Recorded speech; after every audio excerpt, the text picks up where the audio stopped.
आज पढ़ाने जा रहे हैं क्लास 10 का फिजिक्स का फर्स्ट चैप्टर प्रकाश का परावर्तन। जो पीछे आगे पढ़ाया हुआ था सभी, जो टॉपिक छूट गया है आज वही टॉपिक पढ़ाने जा रहे हैं। जैसे परावर्तन के नियम, परावर्तन के दो नियम हैं।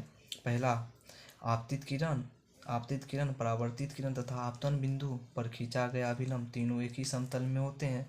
दूसरा नियम, आपतन कोण परावर्तन कोण के बराबर होता है। क्या होता है? आपतन कोण परावर्तन कोण के बराबर होता है। अब इसको चित्र आरेख में देख लेते हैं परावर्तन के दो नियम को। जैसे आपतित किरण, ये रहा आपतित किरण, यहाँ से आती है समतल दर्पण पर टकराकर। ये रहा परावर्तित किरण, परावर्तित होती है। बीच में क्या अभिलंब, क्या है? तीनों समतल है, बराबर एक ही में समतल है। आपतित किरण, परावर्तित किरण तथा आपतन बिंदु पर खींचा गया अभिलंब तीनों समतल है। तो क्या आप देख लेते हैं इसका त्रिभुज बना के। ए ओ, ये रहा ए ओ बी, ये रहा ओ बी, ओ एन वर, यह एक ही समतल में, क्या है? तीनों एक ही समतल में। आप देख लेंगे आपतित किरण तथा अभिलंब के बीच में जो कोण बनता है उसे आपतन कोण कहते हैं। क्या कहते हैं? आपतन कोण। ये आपतन कोण और अभिलंब और परावर्तित कोण के बीच में जो कोण बनता है उसे कहते हैं परावर्तित किरण।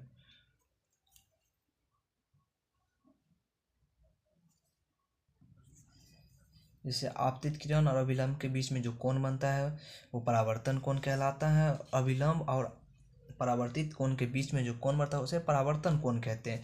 जैसे परावर्तन कोण को देख लेते हैं, ए ओ एन, एक त्रिभुज हो गया ए ओ एन कोण।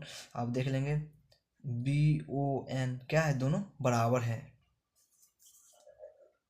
अब एक फिर नया टॉपिक देखेंगे, प्रकाश का परावर्तन। क्या है? प्रकाश का परावर्तन। पहला, प्रतिबिंब, किसी बिंदु स्रोत से आती प्रकाश की किरणें से परावर्तन के बाद जिस बिंदु पर मिलती हैं या जिस बिंदु से आती प्रतीत होती हैं उसे उस बिंदु स्रोत का प्रतिबिंब कहते हैं।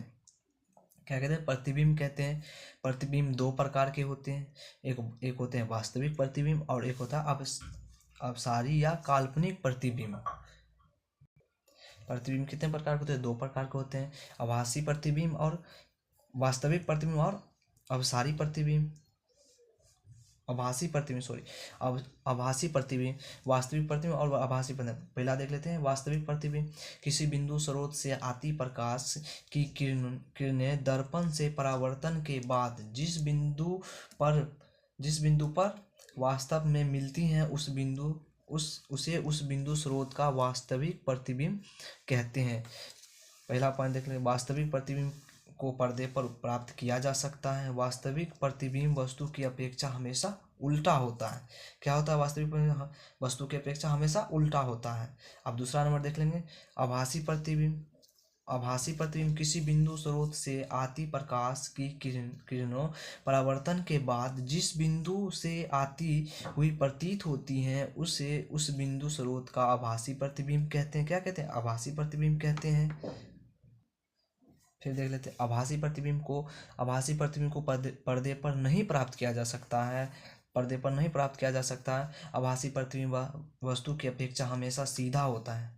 आभासी प्रतिबिंब वस्तु की अपेक्षा क्या होता है? सीधा होता है। आप देखेंगे अगले पॉइंट अगले टॉपिक में।